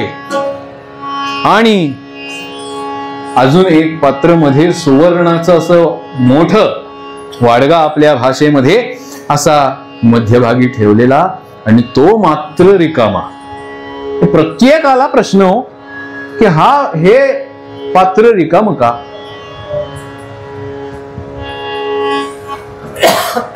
यात कसं काही नाही वाढलं, का बरं रिकाम? तोपर्यंत यजमान आलेच, तो मान यजमानांचा. यजमान जवळ आलेच. पत्नीच्या हातामध्ये कुंभ होता, पत्नीच्या हातात कुंभ, आणि यांच्या हातामध्ये पळी होती सोन्याची. ती सोन्याची पळी मुडवली आणि पहिला मान ज्या देवगुरु बृहस्पतींचा त्यांच्या पानाशी आले, नमस्कार केला महाराजांना, गुरु महाराजांना, आणि वाढला त्या कुंभातला रस. अहो तो रस सामान्य नव्हता, अमृत होतं ते, कारण वाढणारे इंद्र होते. आणि सगळ्यांना जे बोलावलेलं होतं ते अमृताचं प्राशन करण्याकरताच बोलावलेलं होतं. त्यामुळे ते अमृत पानामध्ये वाढलं. एकेकाच्या पानामध्ये वाढत वाढत वाढत देवराज इंद्र पुढे गेले आणि सांगितलं, आता सुरू करायला हरकत नाही. पहिला घास घेतला आणि गोडाने सुरुवात करावी जेवणाची, आपली शास्त्रीय पद्धत अशी. तेव्हा पहिला जो पदार्थ सेवन करायचा तो कोणता? अर्थातच मध्यभागी वाढलेला जो पदार्थ असतो तो. या पानातला मुख्य पदार्थ म्हणजे अमृत. तेव्हा अमृताचं पान करावं म्हणून देवतांनी एका वेळीच ते वाढगं आपल्या ओठानं लावलं आणि असं लक्षात आलं की याचा काहीतरी वेगळा वास येतो, सुगंध यायला हवा पदार्थाचा, तसा काही येत नाही. काहींना वाटलं दुसरीकडून कुठून तरी, पण स्वर्गात खरं तर असा गंध कधीच येत नाही. आज हा असा गंध का येतोय म्हणून एकाने भुरका मारलाच तर असं लक्षात आलं की अमृताला गोडीच नाही. अमृताला गोडी नाही, अमृताच्या गोडीचा नाश झालाय असं लक्षात येत आहे. तोपर्यंत नारायण नारायण नारायण नारायण नारायण नारायण नारायण नारायण नारायण नारायण नारायण नारायण नारायण नारायण नारायण नारायण नाम तुझे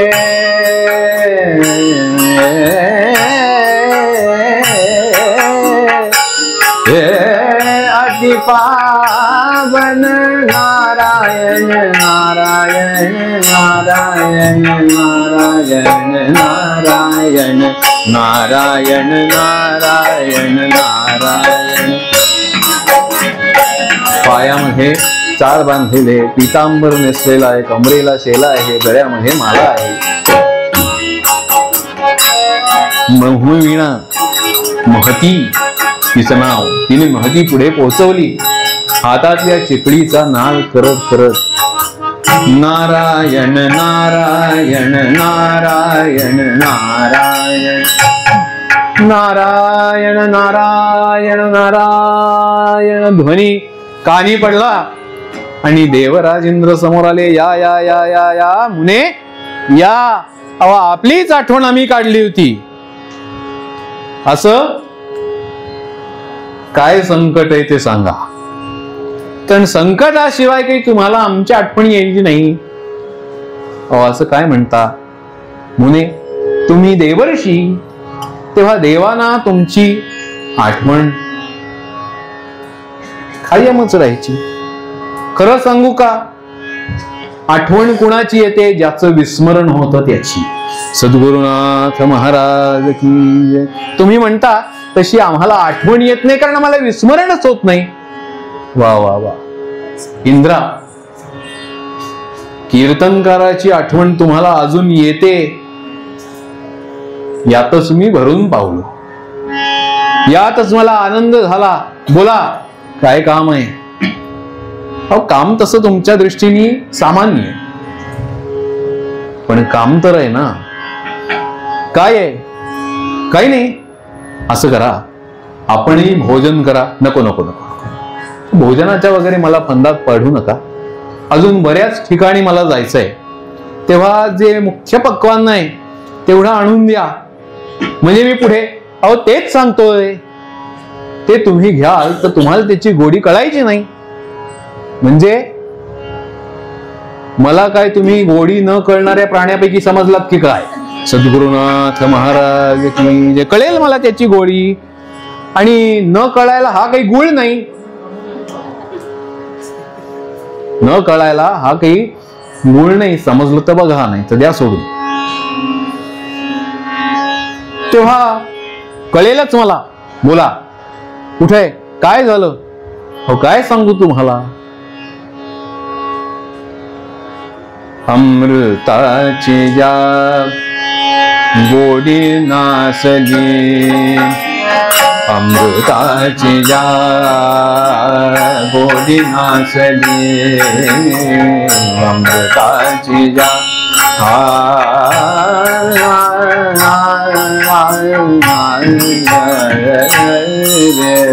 अमृताची या गोडी नासली, अमृताची या अमृताला गोडी नाही. हो गोडी नाही. असं गोडी नाही, नाही नाही, या अमृताला गोडी नाही. मग याच्यावर काहीतरी उपाय सांगा. 8 वाजून गेले. काहीतरी उपाय सांगा. सांगतो उपाय आहे, पण तो तुम्हाला नाही पटायचा का? तुम्हाला न पटण्यासारखा उपाय अहो, असं कसं होईल? तुम्ही सांगा, आम्हाला करताच येणार नाही, आम्हाला पटणारच नाही असं काही नाही. अमृतासाठी काही करू. सद्गुरुनाथ महाराज की जय. काय करायचंय? ते म्हणाले काहीही नका करू, काय सांगतो ते करा. तुम्ही जी समस्या माझ्या पुढे आणली ती पाहून माझ्या मनामध्ये एक विचार येतो. ये मम चित्ती ऐका, ये मम चित्ती ऐका, ये मम चित्ती, ये मम चित्ती, मम चित्ती, मम चित्ती, मम चित्ती ऐका, ये मम चित्ती ऐका. पाप ताप दैन्या, पाप ताप दैन्या, पाप ताप दैन्या, संत सदा संहरती. ये मम चित्ती, ये मम चित्ती, ये मम चित्ती ऐका, ये मम चित्ती ऐका, ये मम चित्ती. एक विचार माझ्या मनात आला.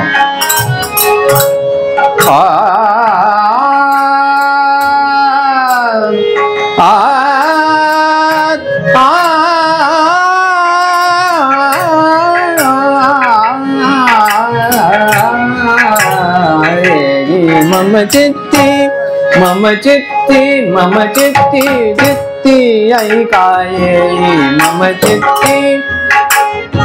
पाप ताप दैन्या, पाप ताप दैन्या, पाप ताप दैन्या, संत सदा संहरती. ये मम चित्ती, ये मम चित्ती, ये मम चित्ती ऐका, ये मम चित्ती. एक करा. ये मम चित्ती. पाप ताप हे सगळं नाहीस करणारे संत भूतलावर आहे. तेव्हा आपण असं करूया. संत गृही जा अमृत घेऊनी, संत गृही जा अमृत घेऊनी, देतील निश्चिती शुद्ध करोनी, देतील निश्चिती शुद्ध करोनी. जाता हो अभिमान यजुनी, तम हरती मम चित्ती ऐका, ये मम चित्ती, मम चित्ती, मम चित्ती, मम चित्ती. माझ्या मनामध्ये असा विचार आहे की हे अमृत जे नासलंय ना ते आपण घेऊया. तो अमृताचा कुंभ घेऊ आणि संतांच्या घरी जाऊ. संत देव संतांच्या घरी. स्वर्लोकातल्या मी आणि मर्त्यलोकी जायला सांगता होय? नारदा, तुम्ही आम्हाला गती द्यायच्या ऐवजी अधोगतीकडे नेलत. म्हटलं होतं ना मी, तुम्हाला नाही पटणार, तुम्हाला नाही पसंत पडणार. मी सांगतोय ते रुचकर नाहीये. जे हितकर असतं ते रुचकर असतंच असं काही नाही. मला कल्पना होती याची, पण तुम्ही आग्रह केलात म्हणून सांगितलं. राहू दे, मग याच्यावर दुसरा काही उपाय नाही, येतो मी असं म्हणून नारद पाठ फिरवून निघाले. तोपर्यंत इंद्र पुढे आले, म्हणाले थांबा. कुठे जायचंय? का तुम्हाला तर नाही यायचंय? नाही, येतो आम्ही. थांबा, कुठे यायचंय ते सांगतो आणि जायचंय म्हणून लगेच निघू नका. थोडी कळ काढा, कारण तिथे जाऊन मला निरोप द्यावा लागेल. तेव्हा मी निघतो. कुठे चाललोय ते तुम्हाला आता सांगत नाही, पण सगळी सिद्धता केली. तिथली परवानगी मला मिळाली, मान्यता मिळाली, अनुमती मिळाली की मी तुम्हाला पुन्हा सांगायला येतो असं म्हणून नारद तिथून निघाले. वदजीव हे प्रभु नाम, वदजीव हे प्रभु नाम, वदजीव हे प्रभु नाम, वद जिह्वे प्रभुनाम विश्वाच्या भरण पोषणी विष्णु सनारा विश्वाच्या भरण पोषणी विष्णु सनारा वद नारायण नारायण वद नारायण नारायण एकच मंत्र महान एकच मंत्र महान वद जिह्वे प्रभुनाम दरबारी गात गात दरबार सोडला इंद्राचा नारदांनी आणि कुठे निघाले? अहो कानड्याच्या दर्शनाला निघाले. प्रभुनाम वद जिह्वे वद जिह्वे वद जिह्वे वद जिह्वे प्रभुनाम. भगवत स्मरण करत करत वाणीला आज्ञा करत करत नारद विहार करायला लागले. आकाशामध्ये विहार चाललेला असताना त्या चंद्रभागेच्या तीरावरती एका ठिकाणी दृष्टी स्थिर झाली.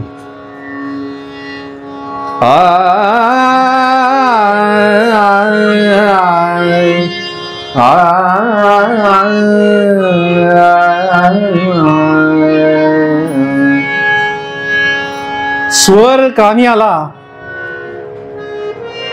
आणि नारदांनी दृष्टिक्षेप केला. अत्यंत आनंदानं एक स्त्री अवघा रंग एक झाला रंगी रंगला श्रीरंग अवघा रंग एक झाला रंगी रंगला श्रीरंग अवघा रंग एक झाला रंगी रंगला श्रीरंग अवघा रंग एक झाला. अतिशय आनंदाने गात होती. मी तो पण गेले वाया मी तो पण गेले वाया मी तो पण गेले वाया मी तो पण गेले वाया पाहता पंढरीच्या राया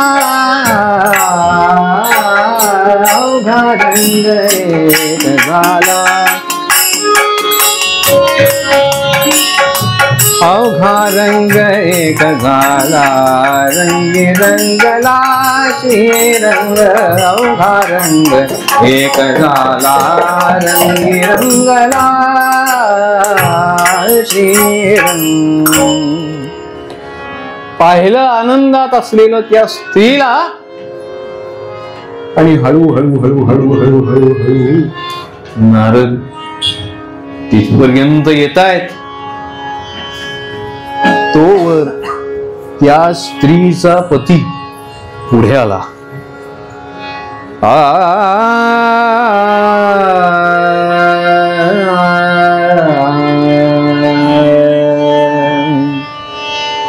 समोर पाहिलं नारदांना आणि काय केलं? जोहार माय बाप जोहार जोहार माय बाप जोहार जोहार माय बाप जोहार जोहार माय बाप जोहार तुमच्या महालाचा मी महार तुमच्या महालाचा मी महार तुमच्या महालाचा मी महार जोहार माय बाप जोहार जोहार माय बाप जोहार. गुडघ्यापर्यंत आखूड धोतर नेसलेलं तेही फाटके. अंगात बंडी घातलेली तिला 17 ठिगळं डोईला मुंडास बांधलेलं कपाळाला बुक्का ठसठशीत लावलाय. एका बाजूला पाटी ठेवली आहे उष्ट्याची.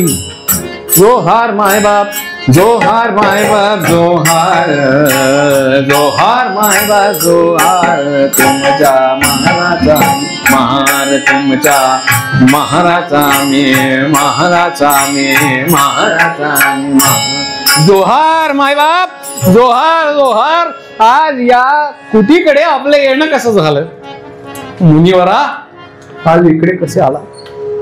अरे इतकं आनंदात असलेलं दाम्पत्य आज बऱ्याच वर्षांनी दृष्टीस पडलं, म्हणून वाटलं जरा तुमचा सौभाग्य एकदा येऊन पाहावं। काय मुनी सौभाग्य? आमचं सौभाग्य कुठलं? पाहायला गेलं तर आम्ही दैन्य, आमच्याकडे दैन्यच, पण सौभाग्य एक की आम्ही पंढरीत राहतो। सौभाग्य आमचं एकच की आम्ही पंढरीत राहतो आणि पांडुरंगाचे दास म्हणवतो। अजून पांडुरंगाने आम्हाला दास म्हटलंय का नाही हे आम्हाला माहिती नाही देवा। अरे का म्हणणार नाही तो आपला दास तुला? चोखोबा तू त्याचाच दास आहेस, म्हणून तरी मी इथपर्यंत आलो। असं काय काम आहे? काही नाही, काम जरा मोठं आहे। मोठं? मला झेपेल का? काय उचलून आणायचंय? काय झाडून काढायचंय? काय सारवून घ्यायचंय? काही नाही काही नाही काही नाही काही नाही, असं काही करायचं नाहीये। अरे तुला कुणाच्या दारात जायचं नाहीये, तुझ्या दारात काही जणांना यायचंय। हा पत्नी मागणी म्हटली, अहो धनी काय बोलतायत जरा बघा। काय म्हणालात मुनी? नाही तुझ्या दारात काही जणांना यायचंय चोखोबा। माझ्या दारात कशाला ते नाही सांगत तुला, पण उद्या येतो आम्ही, उद्या येतो। येताय? या या। हो येताय या काय? काही विचार केलात का? कोण येणार, किती येणार, त्यानं काय करायचं? थांबा थांबा थांबा मुने थांबा, आज आहे एकादशी, म्हणूनच उद्या येणार, म्हणूनच उद्या येणार। म्हणजे पारणं करायला येणार? पारणं? वा वा वा वा वा। देवर्षी नारद मुनी, नारद मुनी, एरवी आम्हाला तुमचं दर्शन चंद्रभागेत व्हायचं पूर ओसरला की, पण आता साक्षात इथे येणार। चंद्रभागेत नारदांचं मंदिर आहे, ते पाण्यात असतं कायम। एरवी तुमचं दर्शन आम्हाला तिथे व्हायचं, पण पूर ओसरला की, पण आता आज प्रत्यक्ष आणि उद्या सुद्धा द्वादशीला सुद्धा संत समागम घडणार, वैष्णवांची संगती घडणार। ओ हो आनंद आहे, आनंद आहे। याल तुम्ही? हो पहाटेच येऊ, पहाटेच येऊ, दुपारी वगैरे नाही, तोपर्यंत काही थांबायला आम्हाला वेळ नाही, एवढा वेळ आम्हाला उपास निभत नाही, आम्ही आपले सकाळीच येणार। अहो पण किती येणार ते तुला काय करायचंय? येऊ आम्ही, येऊ। हा तू तयारी करून ठेव, त्या बेतानी सगळी तयारी करून ठेव, उपास सोडायचा आहे, लक्षात ठेव बरं। सांगितलं आणि नारद मुनींनी येऊन वार्ता दिली, म्हणाले तयारी केलेली आहे, तेव्हा प्रवासाला सुरुवात करायला हरकत नाही। प्रवास करीत करीत करीत करीत करीत द्वादशीच्या दिवशी हे सगळेजण त्या दारामध्ये येऊन उभे राहिलेले आहेत आणि त्या सोयराबाईंच्या डोळ्यामध्ये गंगा यमुना वाहायला लागली। धन्यानी आपल्या वचन तर दिलंय, या तुम्ही पारण करू, पण खायला अन्नाचा कण नाही घरामध्ये, यांना करून काय घालू? मनामध्ये विचार आला तिच्या, संकल्प विकल्पात्मकम मनः म्हणतात, असा मनामध्ये विकल्प आला, कसं करायचं हे सगळं?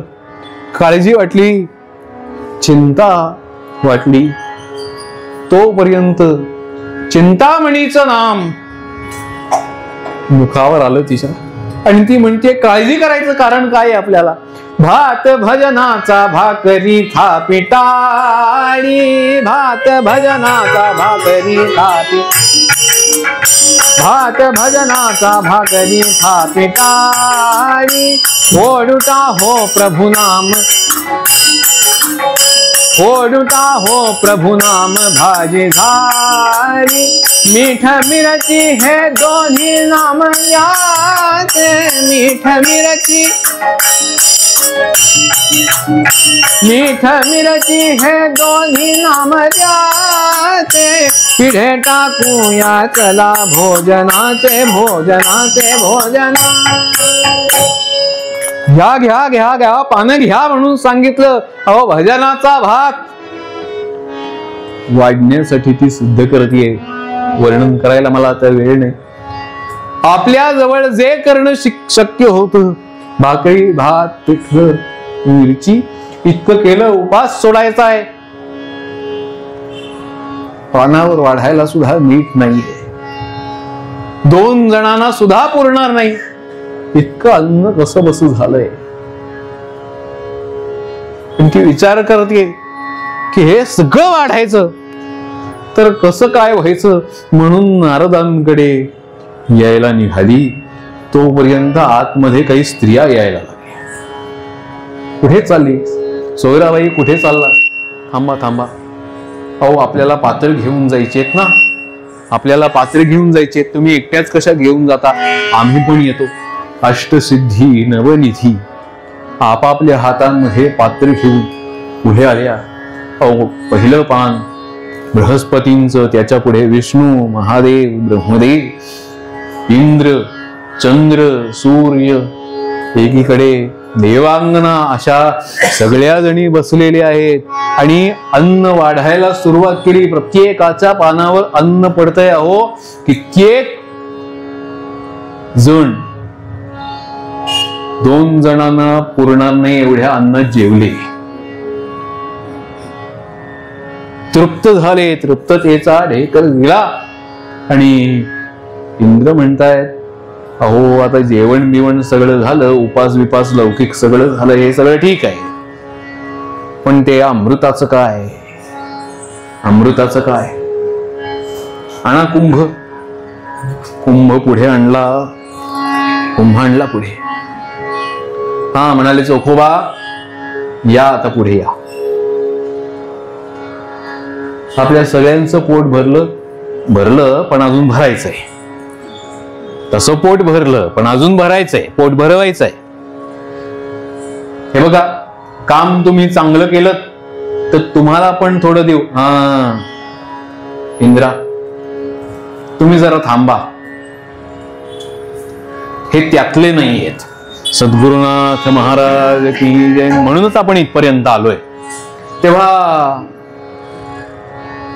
जरा तुम्ही थांबा, मी सांगतो त्यांना. हे पहा, हा कुंभ चोखोबा काय करायचं, या मध्यमेचा आणि तर्जनीचा असा स्पर्श या कुंभाला तुम्ही करायचा. आणि तुम्ही एकट्याने नाही करायचा, या तुमच्या पत्नीनी पण करायचा. पण कशासाठी? प्रश्न विचारायचा नाही. माझ्यावर विश्वास आहे ना? माझ्यावर विश्वास आहे ना? आहे. मग असं करू म्हणता? पण माझा स्पर्श चालायचा नाही. नाही, तुमचाच स्पर्श चालेल, तुमचाच स्पर्श चालेल. तुम्ही स्पर्श करा याला म्हणून सांगितलं. तो कुंभ पुढे आणला आणि त्या अमृताच्या कुंभाला चोखोबा आणि त्यांच्या पत्नीचा, सोयराबाईंच्या हाताचा, अंगुलीचा स्पर्श झाला मात्र. आणि त्या अमृताचा सुगंध पूर्वीसारखा दशदिशांमध्ये वितरित झाला. सगळीकडे सुगंध पसरला.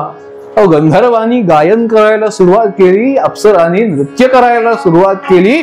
असा आनंदी आनंद त्या वाळवंटामध्ये चाललेला आहे. कुंभ घेतला आणि देवेंद्र पुढे निघाले स्वर्गाच्या वाटेनी. एक एक जण त्यांच्या मागे जातोय, कारण काम आता झालेलं आहे. काम करणाऱ्याची स्मृती राहिलीच पाहिजे असं काही. सगळेजण पाठ फिरवून पुढे निघाले आणि इकडे मागे भगवान विष्णू, लक्ष्मी, देवर्षी नारद, चोखोबा आणि सोयराबाई असे 5 जण उरले. चतुर्भुज असलेल्या परमेश्वराच्या चरणाशी चोखोबांनी लोटांगण घातलं आणि म्हणाले, देवा, आज या नारदांमुळे मला तुमचं दर्शन झालं. खरंच रे चोखोबा, तुझी माझी भेट घालून देणारा हा नारद माझा भक्त आहे बघ. आणि तू सुद्धा माझा भक्तच नाहीस का?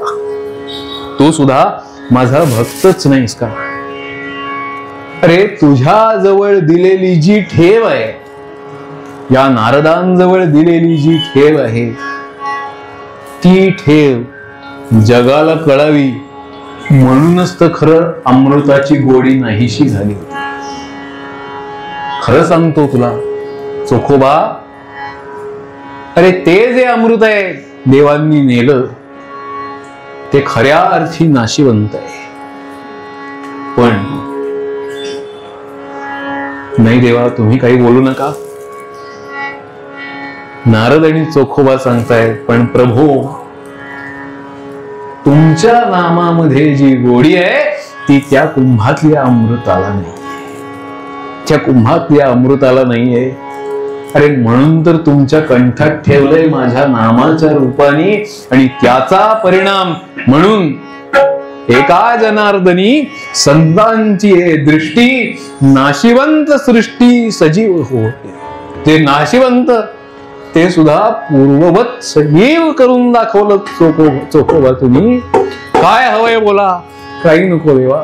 या अमृताला उण आणणार असं जे तुमचं नाम आहे, ते नाम आमच्या कंठी कायम राहो एवढंच करा. यापेक्षा अधिक काहीही नको, कारण या अमृताचा एकदा स्वाद घेतला की बाकी काहीही कधीही मिळवावं असं वाटत नाही. तो रस या जिव्हेवर कायम राहावा इतकं करा असं मागितलं आणि भगवंतानी तथास्तु असं म्हटलं. तेव्हा आपल्या भक्तांकडे अत्यंत विश्वासानं सोपवलेलं जे परमेश्वराचं नामरूपी अमृत आहे, ते जर प्राप्त करायचं असेल तर काय कराल? त्या अमृताला उण आणणाऱ्या त्या संतांच्या चरणाशी आपण जावं आणि आपल्या जीवनाचं मंगल साधावं. हा आशय संतांना पूर्वरंगासाठी घेतलेल्या पदामध्ये एकनाथ महाराज म्हणाले,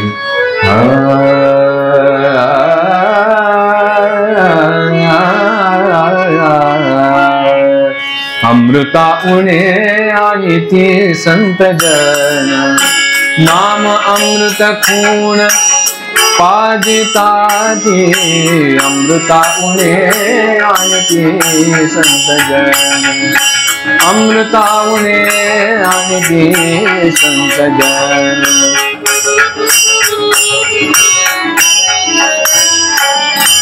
एका जनार्दनी संतांची जे दृष्टी, नाशिवंत सृष्टी सजीव होय.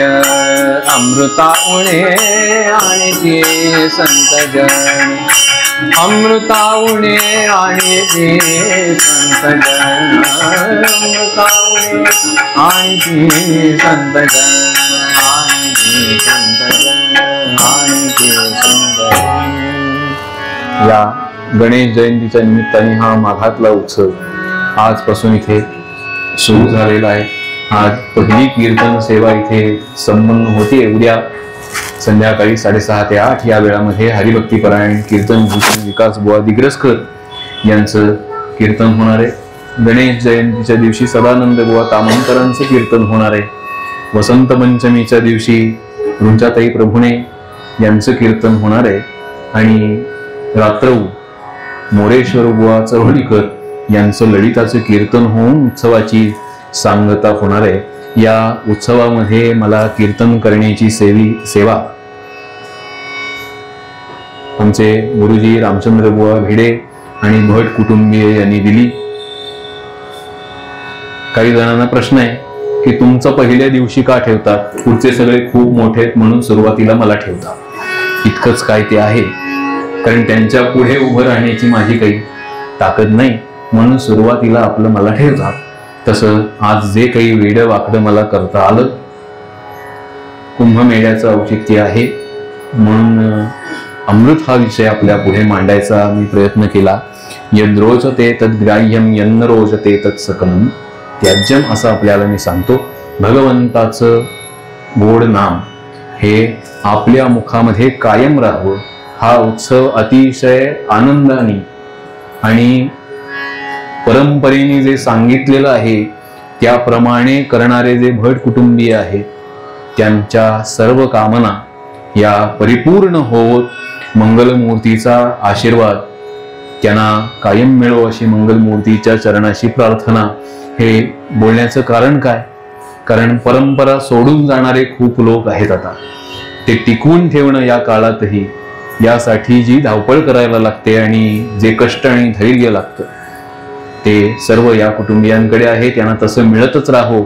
मी भगवत चरणी अशी प्रार्थना केली नाही तर कृतज्ञ ठरे, म्हणून भगवत चरणाशी अशी प्रार्थना करतो.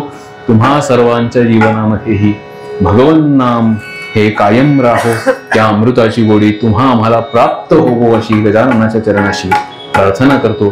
दोन्ही साथीदार अतिशय उत्तम आहेत. संवादिनीची साथ करणारे प्रसादजी पटवर्धन हे विनायक बुवा पटवर्धनांचे नातू आहे आणि तबल्याची साथ करणारे शिवराजजी गोधणे हे बऱ्याच वर्षांनी आज इथे साथ करण्याकरता उपस्थित झालेले आहेत.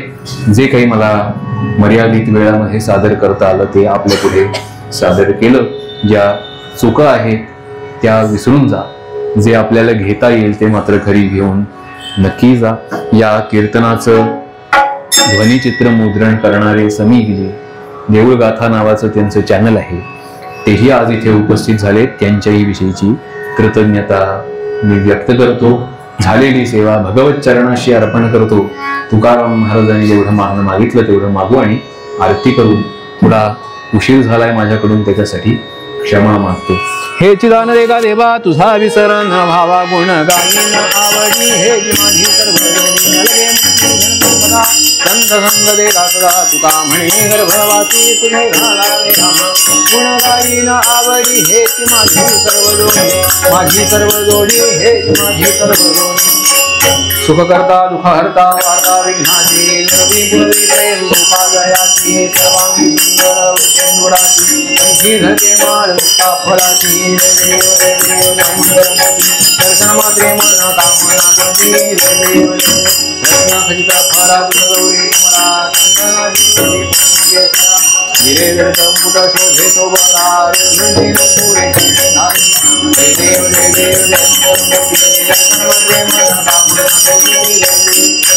जम्बोदर पीतांबर फंगर बंधना सहस्रा माता आहे संकटी गावाले निर्वाणी रक्षा विष्णू प्रबंधना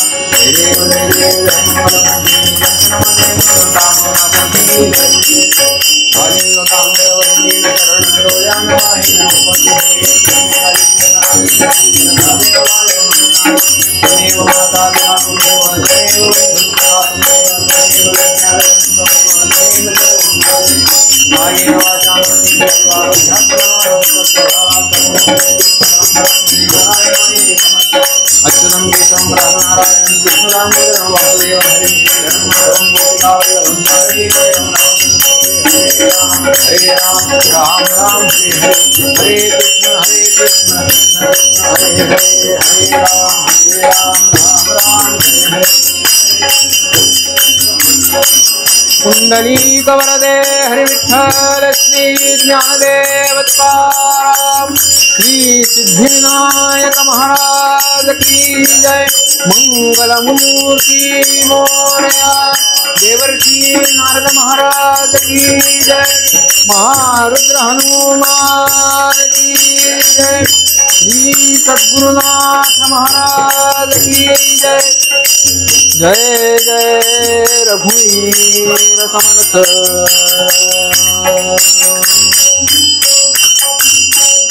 उपासनेला दृढ चालवावे, भूदेव संतांसी सदा लवावे. सत्कर्म योगे वय घालवावे, सर्वामुखी मंगल बोलवावे. पळ पळ पळत आहे सर्व आयुष्य माझे, वसुनी उदरी माते जाहलो पूर्ण ओझे. कधी न करीत सेवा मी तुझी रे अनंता, विषयी विरत झालो तुझी आहे सत्राता. सद्गुरुनाथ महाराज की जय.